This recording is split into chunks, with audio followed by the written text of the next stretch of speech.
On today's crossover edition with Nick of Locked On Oilers, we discuss how Dallas and Edmonton have fared in the first 4 games of the Western Conference Final, how the special teams battle has been rendered mute to this point, and keys for both sides heading into an important Game 5 in Dallas on Friday night.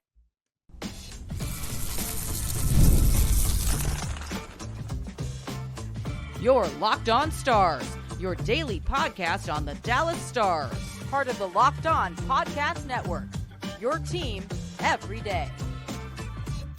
It is now a best of 3 to decide who is going to the Stanley Cup final out of the Western Conference. And boy, do we have a fantastic series between the Dallas Stars and Edmonton Oilers. Alongside Nick Zararis of Locked On Oilers, I'm Joey Erickson of Locked On Stars, and thank you guys so much for joining us here on a mid-series update. I know I reached out to Nick earlier in the process, and we said, hey, let's do a mid-series update because this first 4 games of this Western Conference final have been completely insane. So we have a ton of topics of discussion to jump into today. Today's episode is brought to you by Game Time. Download the Game Time app, create an account, and use code LOCKEDONNHL for $20 off your first purchase. Terms apply. So, Nick, I'm curious to hear your thoughts on the first 4 games of this series because the wild momentum shifts in each game of the first 4, let alone the game. I mean, periods has been pretty astronomical, and it seems like if one side is able to find their rhythm, the other side just cannot find a way to slow it down.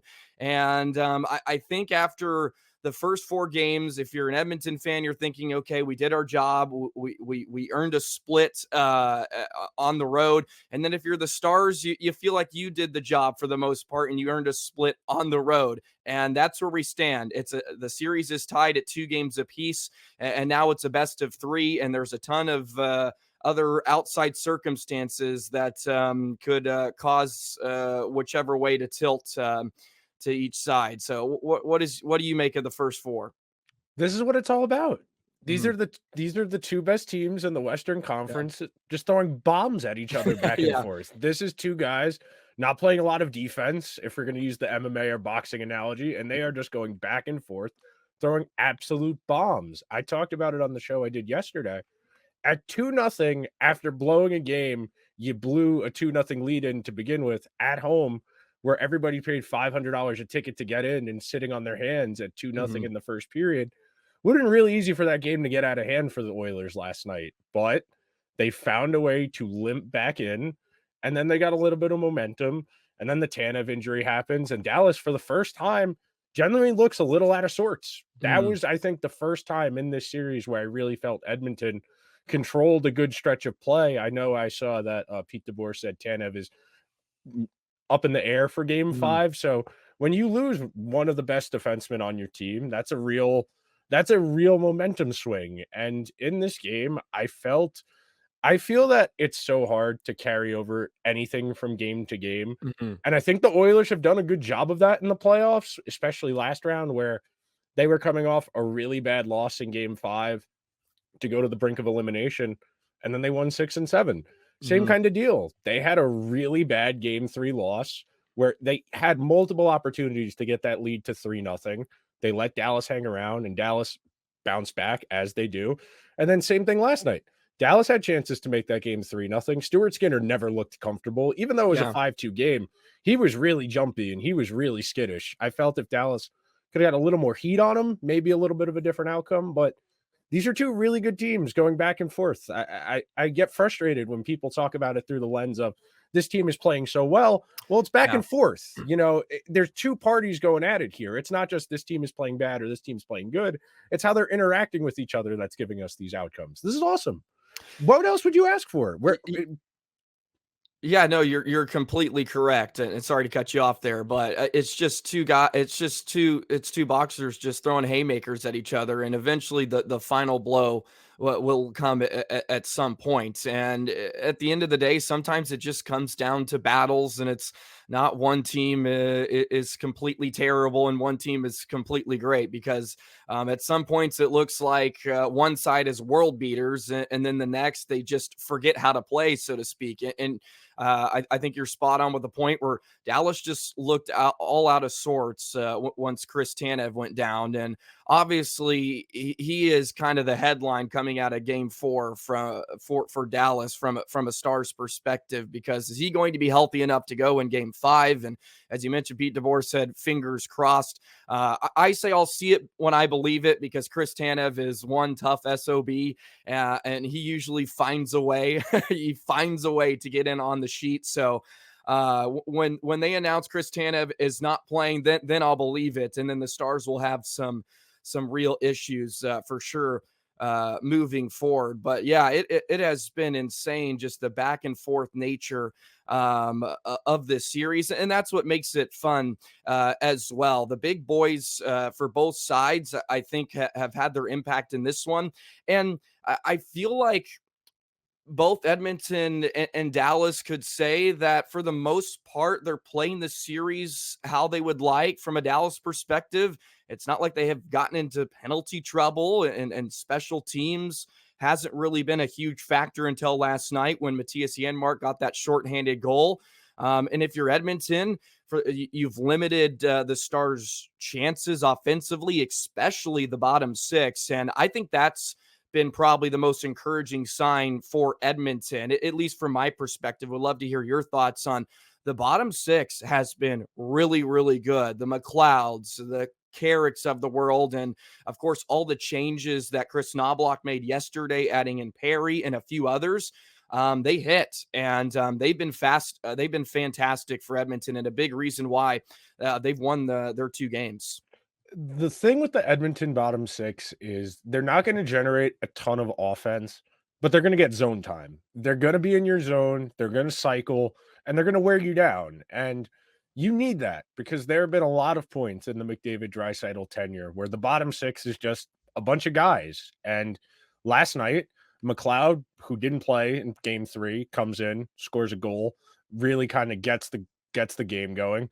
Corey Perry hadn't played in, I want to say, 4 games, and he was noticeable. I don't know how replicable that's going to be game to game. That might just be he's been sitting around for a week and a half and had a lot of extra juice because of that. But I was very, I don't want to say worried when I saw what the line combinations were during warmups, but to see Corey Perry, who hadn't played in about a week and a half, next to Draisaitl, I definitely squinted a little bit. And I have to give a lot of credit that at the 2 points in the playoffs so far for Edmonton, where Kris Knoblauch's kind of made some gutsy decisions, they've worked. Sure, you might be able to poke holes in the logic of them, but they worked ultimately. Back in the last round, it was splitting up Desharnais and Ceci. Last night, it was healthy scratching Desharnais, who I thought Ceci would be the odd man out because he doesn't play on special teams, and Desharnais is their right-handed first defenseman on their first penalty kill. They bring in Broberg. Ceci has his best game of the entire playoffs, the first time all playoffs that Ceci was a positive possession player, because he didn't have to do a lot. He was moving with he was playing with a natural puck mover. Nurse and Kulak were an adventure. They were on the ice for the 2 Dallas goals against. Nurse gave the Stars the goal when the puck went in off his butt. But if you're going to get the magic push of the buttons the way Knoblauch has these playoffs, where the slight decisions work, last round it was going to Pickard. This round it was going to Broberg, who hasn't played since, I want to say, the last game of the regular season. So when you have a feel for what your team needs like that, it's a real advantage. And the Oilers need every advantage they can in this series.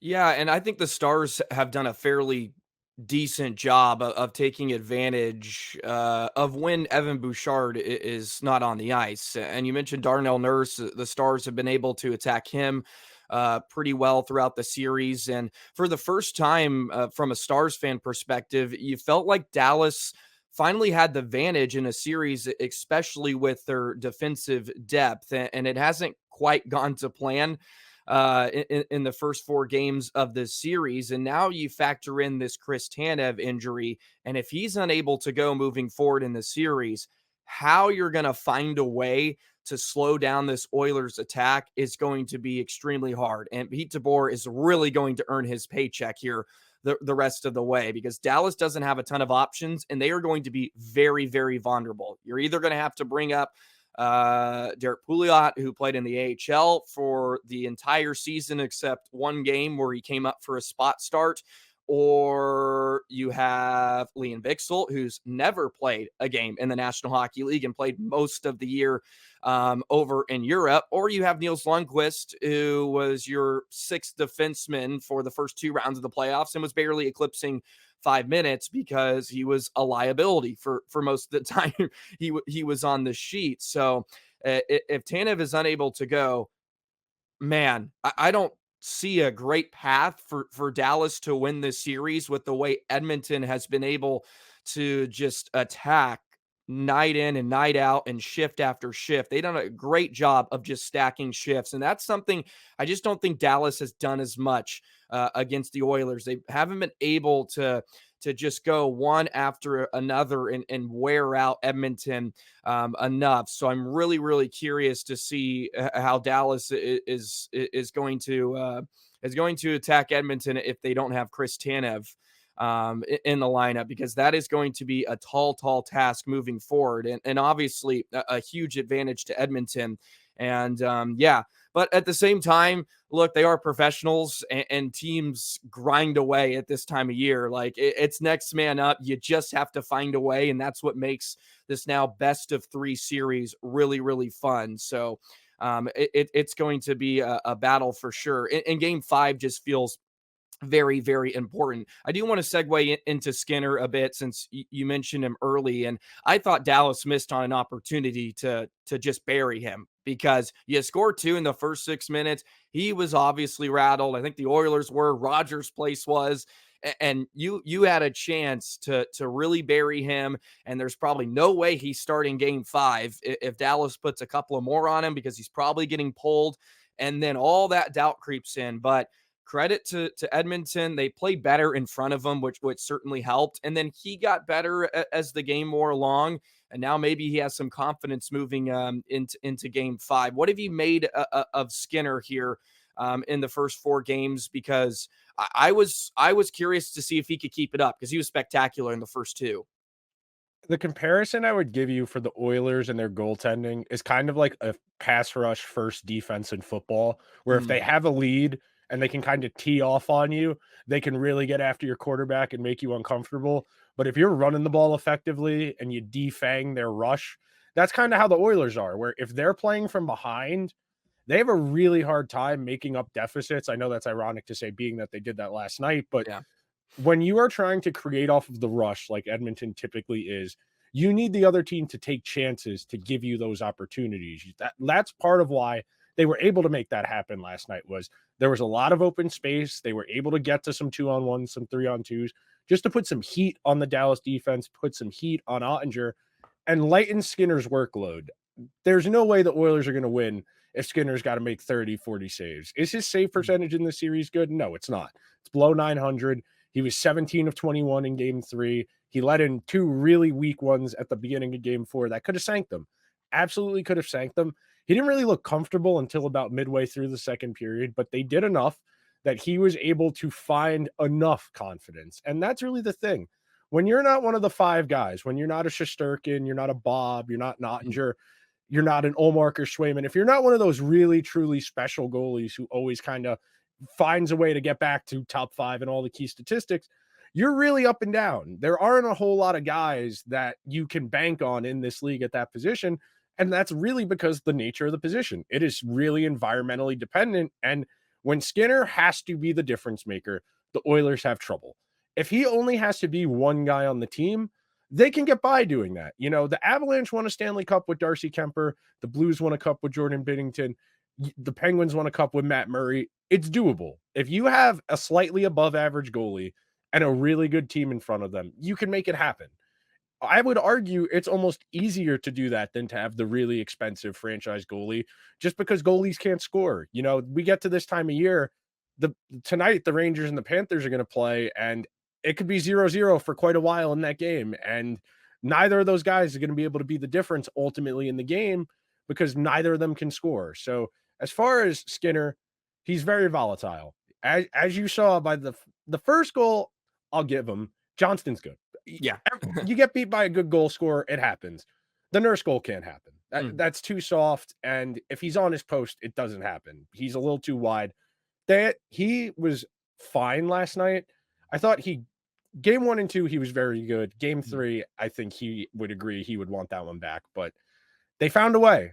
They don't, at this point in the season, they are not going to ask you, oh, what was your contribution to winning the Stanley Cup? It was, I won the Stanley Cup. They're not going to ask, oh, he only had an .890 save percentage. Okay, they still won.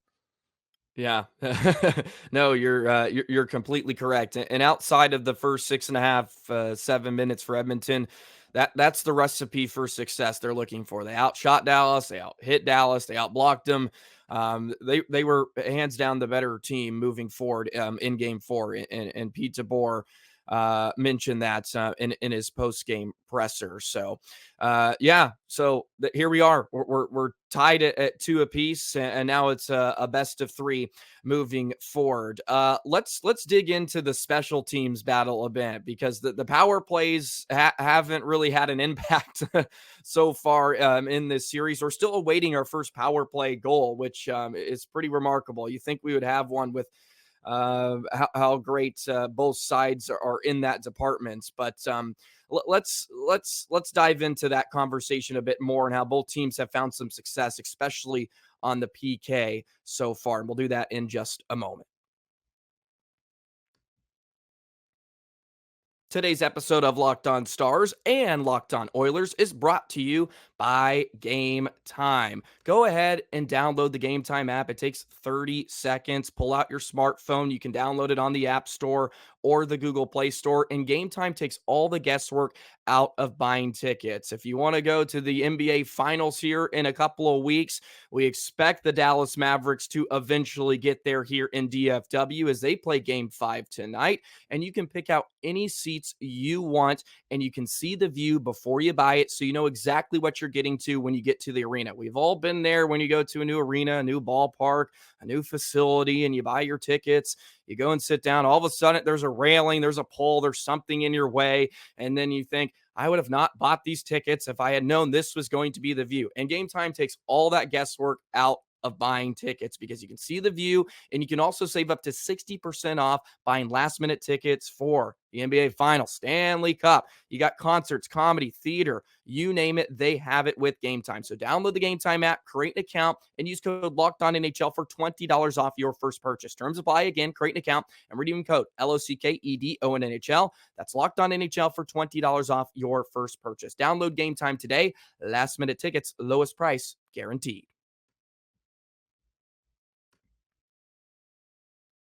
Well, the penalty kills for both sides have been fantastic so far throughout the Western Conference Final. And at least for the Oilers' sake, you can say the power play has looked good. It's generated a lot of chances. They just haven't found a way to beat Jake Ottinger or his stick that's just laying on the goal crease or the goal line at this point. But the Oilers' PK, man, has been brilliant. From your perspective, what is it that makes them so effective? Because they've been good all postseason long. It's not just this series. This is a large sample size so far.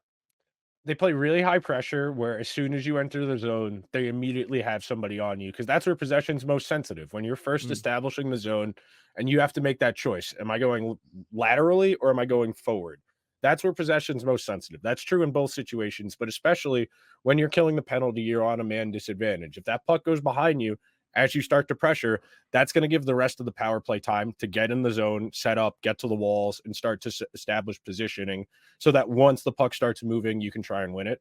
Or if it's going left to right, you get your stick in the lane, you get the clear, and you get to regroup and reset. And then they block a lot of shots. They've got bigger defensemen. I know I mentioned Desharnais coming out. I was surprised about that because of his role on the kill, but Nurse a big boy. Darnell Nurse is a really tall guy. He's got a long stick. He gets his stick in the lane. Ekholm is one of the best defensive defensemen in the entire league. He's got some of the best positioning of anybody in the league. And I think that's the key here. At this point in the season, you're not going to find big gaps here. And special teams, it's not a huge gap. There haven't been a whole lot of opportunities. I think that's helped as well, that these units aren't particularly taxed. Whether or not you think that's right or you would prefer the parade to the penalty box, I think that's a different conversation. I think I would prefer it if it was a little bit more in that direction, where if we're just going to call everything, because we should call things to the rule book. Speaking as somebody who has watched the Rangers kind of get their butts physically kicked the last 4 games, I would like to see some more penalties and open the ice up a little bit more. But the penalty kill for the Oilers it's been better than their power play, and their power play is very good. I mean, they haven't scored a power play goal since game 5 against the Canucks, and that's one of the 2 games this year in the postseason where they've scored a power play goal and lost, but they're still finding ways to win without scoring on the power play. The shorty, getting a shorthanded goal is great. And one more thing on the kill. The real momentum it builds when you get a successful kill, once your guys come off and you go back to 5-on-5. That's not tangible. That's not something you can track, but it gives you a noticeable jump. Your guys come off, especially because the Oilers' best guys, McDavid, Draisaitl, they're not killing penalties. So typically, the penalty gets killed, and then you get to roll out McDavid or you get to roll out Draisaitl right after you got a little shot in the arm from killing off that penalty. So you get the positive structure stuff about pressuring when you enter the zone, and then you get the tangible boost of, okay, we did that. We're in this game. We didn't concede a goal. And that little boost matters. I know they're professional athletes, and I know we all expect them to have the razor focus all the time, but they are people. You know, you sit at your desk all day, you definitely get distracted a little bit at points. So something to pull you back in, something to say, all right, they did their job. Time for me to go do mine.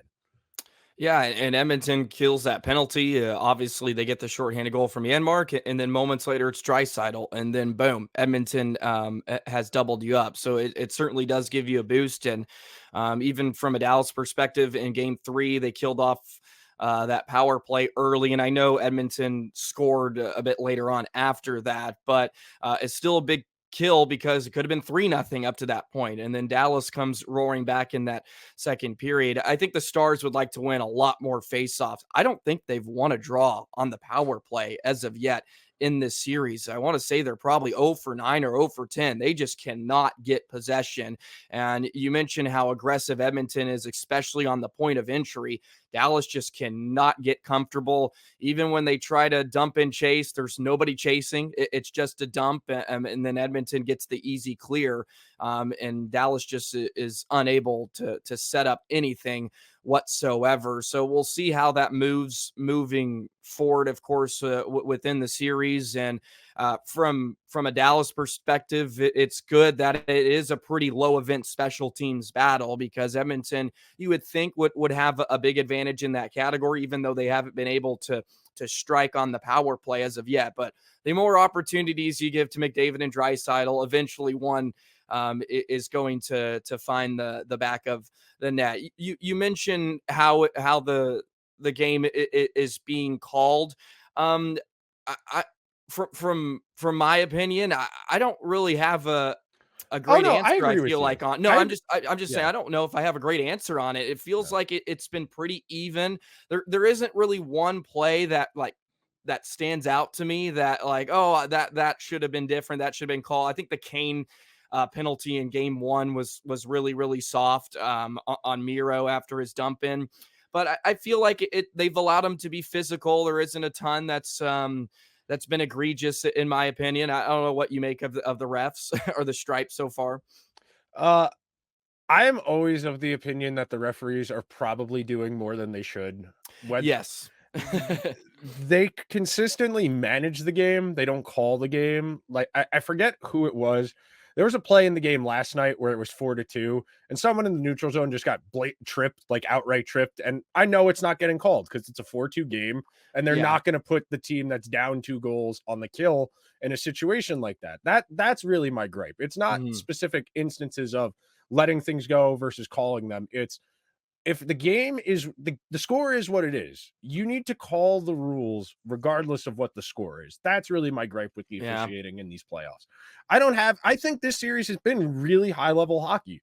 I don't think there have been a lot of penalties. I don't think there have been a lot of really egregiously sloppy plays. Sure, it takes a mistake usually this time of year to beat a good goalie or to get a good scoring chance, but you got to work for it. These are two really good teams going at it, and there are going to be ebbs and flows. And last night's game's a perfect example. Game 3 is a great example. It doesn't matter how you start. It matters how you withstand the comeback, because you know that's coming this time of year. It does not matter what the score is. If it's 3-0 in the first period, that's a lot of time to chip away at a lead. And that's what Pete DeBoer had said during the interview on the bench is, all right, we got to see how they withstand this push. We got to see how we handle this push, because we know it's coming. Everybody knows this time of year. And it's fascinating because it's 2-0 and the crowd, it sounds like a library, but the guys on the bench for the Stars all know, all right, it's coming. We got to be ready. And it came, and ultimately it swung the game.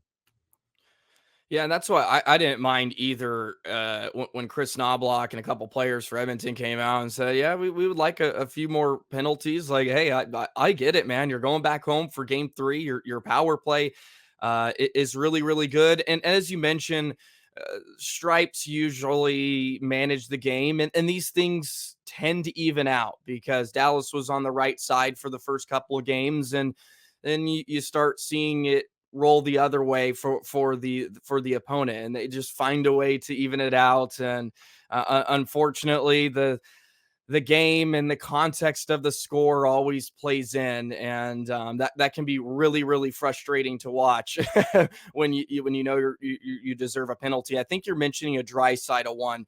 I think that was the one that in sounds the right. blue lines where he was just taken down. I thought the same thing. I was like, yeah, this isn't good. And then play continues, and you're like, okay, that's what it's going to be tonight. So I guess Dallas is off the hook for now, and they still have a chance. Alrighty. Let's segue into a pivotal game 5 in Dallas. We'll talk about some keys for both the Oilers and Stars, and get your feelings on this very, very important game on Friday night. And we'll do that in just a moment.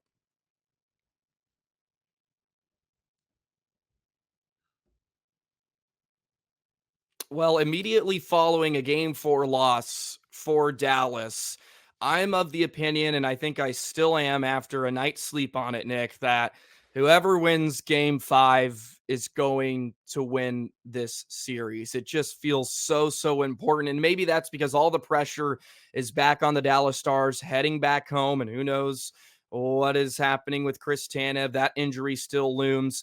This one feels very, very important, especially for Dallas. And I'm sure for Edmonton, where they thought game 4 was probably must win because you don't want to go on the road down 2 games to the Dallas Stars. Do you have that opinion, or do you think there's still some leeway if the team does not come out on top, that they can win a couple of games in 6 and 7 to find a way to win this series?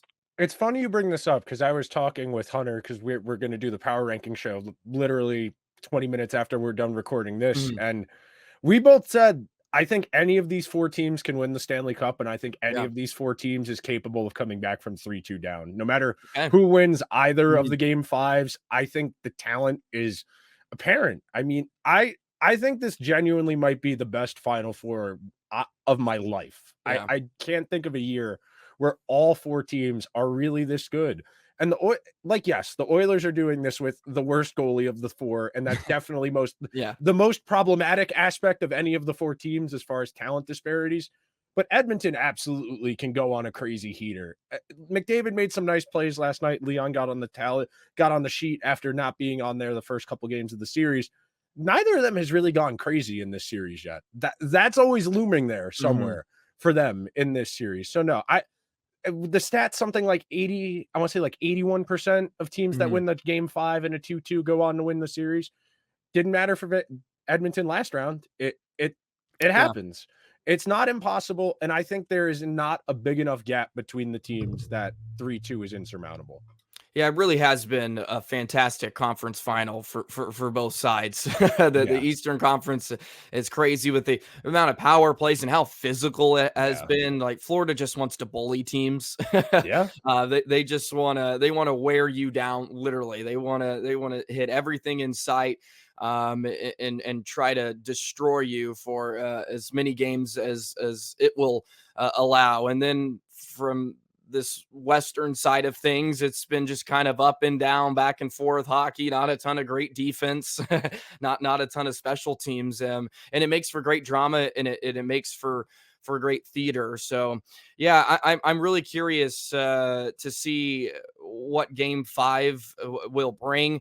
Dallas just has to respond, and they're going to have to get back to the basics and what makes them really, really successful. And that's winning battles and being hard on the forecheck and trying to be more stingy defensively. It just hasn't come to fruition in this series. And you have to give credit to Edmonton. That's the amount of pressure they put on you. And it's really hard to wrap around the McDavids and Draisaitl to find a way to limit their offensive chances, because every game they've been outshot so far in the playoffs, they've lost. So Dallas has to put more pressure on Skinner. And as you mentioned, he's probably not going to be the difference in this series. Well, Dallas needs to make him the difference.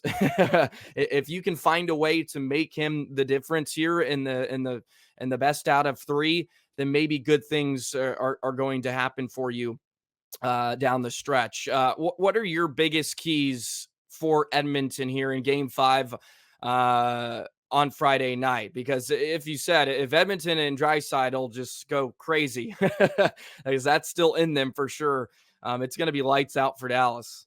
I'm very curious to see if Kris Knoblauch pushes the right lineup buttons again. I don't think it's Yeah. a coincidence that their best defensive games of the entire playoffs have been the games where Nurse and Cece haven't played together. They were Mhm. really good in games 6 and 7 against Vancouver, with those guys playing on different pairs, with Nurse's minutes being about 2 minutes less than they were in the regular season. But for whatever reason, he went back to Nurse and Cece and then Kulak and Desharnais at the start of this round. It took 3 games to get away from that again. Broberg did a nice job of managing CC. He got all the transitions. Barry would go get it. Broberg would break it out. They had a really good thing. I don't Mhm. know how they're going to do in Dallas, where they won't have the benefit of last change, where you could see who's out there before you send them out there. So I think that, and then the forwards, the Oilers have been up and down with their forward group, who's been in, who's been out, because they've had some guys who were dinged up, but I don't know if Corey Perry's going to play again. That might be Mhm. a one-time deal of shot in the arm from a guy who hasn't played in a few weeks, has a little bit of extra juice. Mhm. But I think that's the biggest key, because I think the range of outcomes for the Oilers is not enormous when we're talking about the actual team with Skinner, God knows. So that's where the big range of outcomes comes from for them. Yeah. But for the actual forwards, defensemen, I think we're talking about the margins. I think you probably can't put Desharnais back in just because of how good the defense was in game 4. And if it doesn't work, it doesn't work in game 5. But I think you can't go away from what worked. It's very frustrating when coaches have actual in-game evidence of something that works and works well, and then they change it because, well, I feel this way. That's very frustrating. Yeah, Pete DeBoer did that in Game 4, right? He inserted Radek Faksa back into the lineup for Craig Smith, who has been very, very good throughout the postseason. So I would suspect that Craig Smith is probably going to be back in at home in Game 5, because he wanted some fresh legs in the lineup, which is pretty rare for Pete DeBoer, to be honest. He usually sticks with what is working, but he's had to juggle a lot of lines, and that's just the nature of the postseason as well. I think some of the pressure and stuff starts to leak in, and you feel the need to try to switch something up just for the sake of it at some points, and that's not always the best case scenario. But yeah, Kris Knoblauch, credit to him. He pushed the right buttons, and we'll see which coach wins that battle moving forward here in the best of three. Well, thank you so much, Nick, for hopping on for a little mid-series update. A ton of fun. Any final thoughts you have before we part ways? Can't believe how fast all the Stars young guys have gotten this good. Like Johnston is a child. Johnston's just legal drinking age now, right? He just turned 21 and he's already borderline elite player. Robertson's already had 40 tucks. They're a really good group. And other than, Pavelski, Ben, Sagan, Dadonov, they're a pretty young group too.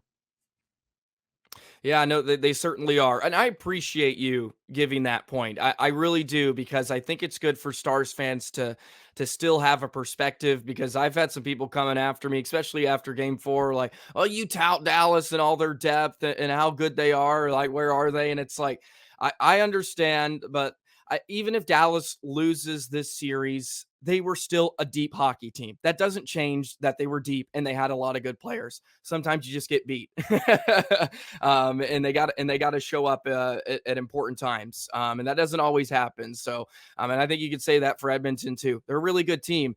They've made it to the Final Four. That's really hard to do this time of year. You can ask a lot of other teams. That doesn't happen quite a bit. So thank you for that perspective. I appreciate you appreciate you showing Robo and Johnston some love, because they should be good for years to come. Alrighty, that'll do it for this little mid-series update of the Western Conference Final. The road to the Stanley Cup continues. It's a best of 3.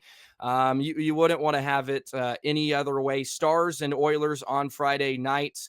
So be sure to stay up to date with Locked On Oilers and myself at Locked On Stars. Please hit the subscribe button, hit the notification bell.